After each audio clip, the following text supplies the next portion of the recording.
I owned 4.2 acres of fenced gravel yard, with stacked kiln-dried lumber rows and dual gate access.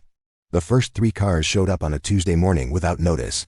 They were parked along my south boundary near the loading lane. I walked the perimeter and counted 8 by noon. By the end of the week, there were 20. Clean paint, dealer plates, key tags still hanging. No drivers. No contracts. No permission. I checked the cameras and saw a valet crew dropping them off in batches. They used my open gate during supplier deliveries. I closed that gate the same afternoon. The next morning, 2 valets climbed over the fence with a key ring. They tried to rotate vehicles out before I arrived. I locked both gates and posted a private property notice with towing terms. They stopped removing cars. They kept adding them at night. I called the company listed on the tags and requested a storage agreement. They delayed. I sent a written notice with daily commercial storage rates and access conditions. They ignored it. Owners began calling my office asking where their vehicles were. I gave them the valet company's name and the notice reference number.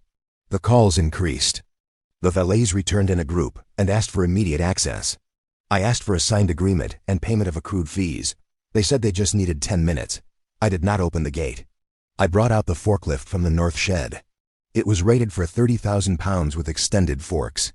I lifted the first bunk of plywood from the stacked row. 10,000 pounds per unit, banded and squared.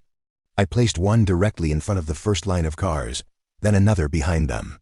I continued until every vehicle was boxed on all sides. Front blocked, rear blocked. Sides narrowed with additional stacks. No door clearance. No turning radius. No path. I shut the machine down and logged the placement on camera. The valets returned with more keys and stopped at the gate. They could see the cars but could not reach them. Owners began arriving in person. They stood at the fence and called the same number. No one answered. I issued invoices to the valet company with daily compounding storage and site control fees. I attached still images of each vehicle's position and obstruction perimeter. 3 days later, an attorney contacted me requesting immediate release. I provided the agreement terms and the updated balance. They asked for partial access. I declined. Payment cleared in full on the 6th day.